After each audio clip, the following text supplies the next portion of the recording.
What you're about to see in this game will shock, amaze, and horrify you, all at the same time. Hello, I am Xarkun, and this is World of Warships Legends. Today on the map, Dos Hermanos. In a Capture the Base mode game, we've got the legendary tier American destroyer USS Gearing, and this is the most bizarre game I think I've ever played in World of Warships Legends, bar none. I'm calling it a comedy of Bismarcks, and you'll see why very, very shortly. In any case, we're going to move out here on this flank because this is where we spawned, and I'll apologize before we really get into things. I am going to have to mute the game audio in this video. I don't like to do that, but this thing is too good not to. I got on the comms wheel after this section finished, or the voice chat rather, and I was discussing it with somebody on my team because it was just too hilarious. Note the 3 Bismarcks out here. Alright, the Bismarck is a tanky ship, right? Let's get that out of the way right off the bat. The Bismarck is tanky. It's got turtleback armor. It's got fantastic deck armor. Every part of that ship is very heavily armored, apart from the superstructure, which does take a lot of pen damage from both HE and AP. Nevertheless, even though it is a very tanky ship, it is not invincible. And these 3 Bismarcks, I honestly thought they were divisioned together, but they are not. They're just 3 random Bismarcks who happen to meet up in this game, and they decided the best way they could use their ships was to charge straight down this flank. I had to check the team roster to make sure I wasn't actually playing on AI, because I've never seen anything like this. It's like the Ride of the Rohirrim against the Orcs of Mordor in the Battle of Gondor, only the Rohirrim ran headfirst into those big giant elephants and all got crushed.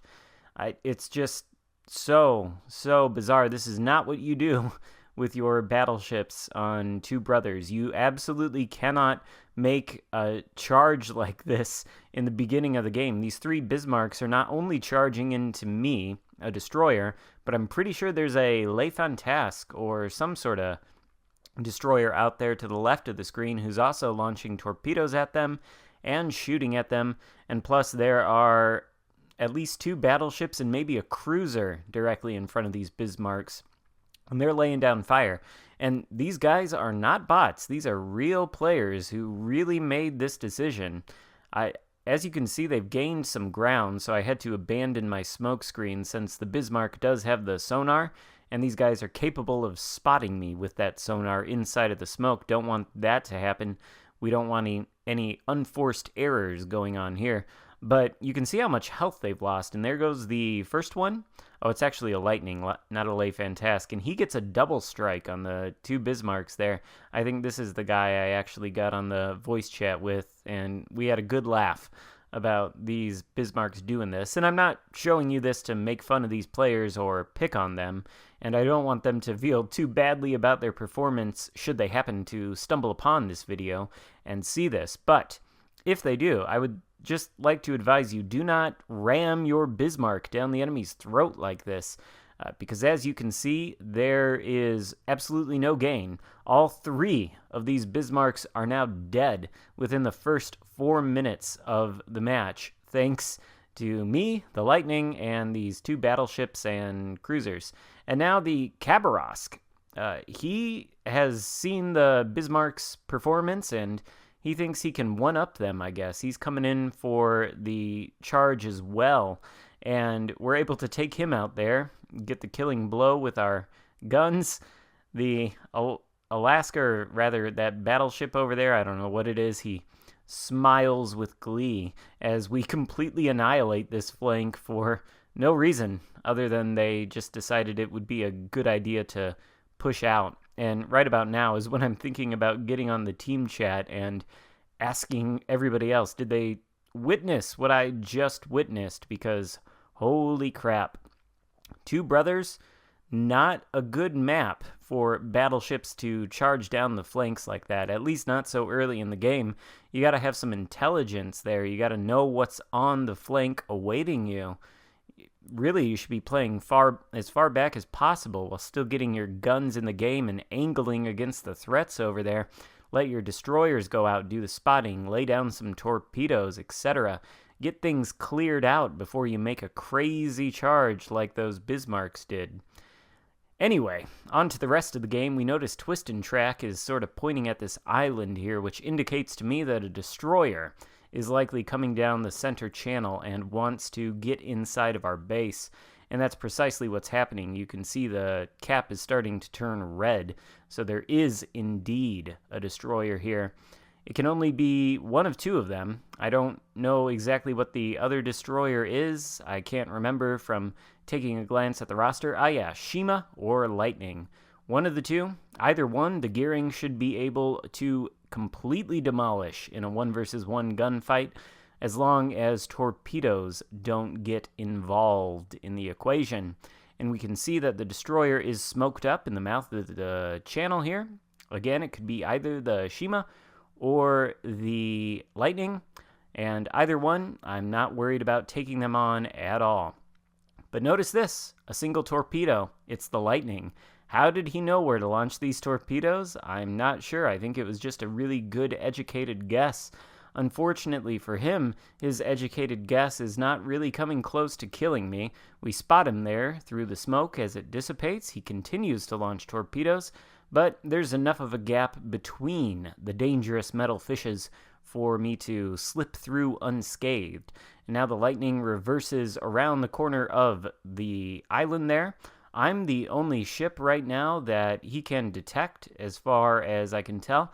Got 2 battleships or so behind me, and I don't think the Lightning should have any idea that they're there, or that they are coming back to the base to support me. One of the GKs advises me to get back, which I do. I'm proxy spotting the Lightning, or at least I was through that mountain there, but I'm still being proxy spotted, which makes me wonder whether this guy has the RGA mod equipped in the 3rd slot rather than concealment, which is frankly a bizarre choice. I've noticed a lot of destroyers doing that recently, and it's helpful in situations like this, but I mean, what good does it do, this Lightning? We sort of employ a reverse kiting maneuver there, bait him out of that channel right into the guns of our teammates, and they take him down. Now the threat to our base has been eliminated. There are only 3 ships left on the enemy team, so I'm thinking, all right, now it's time to go down this channel ourselves and get into the enemy base. Got a destroyer and cruiser last spotted on the rightmost flank of the map. Nobody can see them at this point in time, but I think the path through this channel here should be fairly open to us and fairly safe. But the one thing I hadn't accounted for was what Twist and Track was pointing at. Of course, the Twist and Track just shows you the nearest location of an enemy ship, and it could be anything. It could be the battleship, could be the destroyer, or it could be the cruiser. They were last spotted a long time ago, but my teammates, somebody's entered the base, and so there is somebody in this channel. I don't know why I was not expecting this, but there's the Iowa inside of the channel, and we're 3 kilometers away from him. There's not much we can do, except at this point rush him, or at least that was my intention until he got absolutely, can I say, bitch slapped by my teammate over there. So we're just going to lay some fire into his superstructure. We do light a fire. He is healing, as you can see, but it's going to be far too late. There's nothing he can do. It's just a matter of who gets the kill, and the kill goes to me. There is our 3rd kill of the game, and at this point, a Kraken is up for grabs. There's still a cruiser and a destroyer left. Twist and Track is pointing to the right of the screen, and it is not aimed at the cruiser.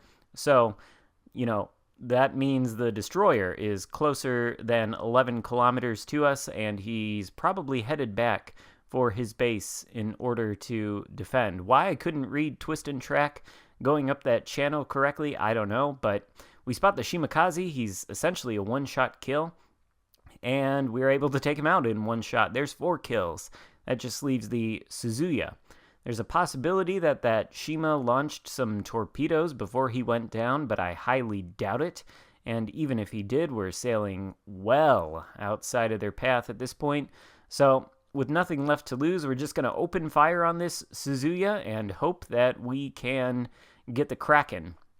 Now, the Gearing is a pretty good gunboat in the same way that the American destroyers are good gunboats, but it's a much better close-range knife-fighting gunboat. Not so great when you're at longer ranges like this, and long range is 8-9 kilometers for this ship. The shells are so floaty, kind of difficult to aim them on target, especially a target like this Suzuya, who is quite maneuverable and dodgy. So 50-50 shot whether we get lucky and we get the Kraken. Spoiler alert, we're not going to get the Kraken. Obviously, this guy's not going to stand up to this kind of firepower, and he goes down. We win the game easily, and I am honestly left wondering at the end, what on earth happened? Again, not trying to insult the intelligence of those Bismarck players, and I don't want to pick on them or anything, but I thought this battle was just too ridiculous not to put up on YouTube. So I hope you enjoyed this comedy of Bismarcks.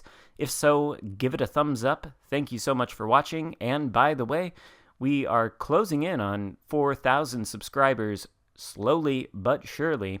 And I do notice from my analytics that a lot of you watching are not subscribed. So could consider hitting that subscribe button, getting notified for all of the new videos instead of having to look for them yourself or rely on the YouTube home screen. Anyway, I will see you next time. Goodbye.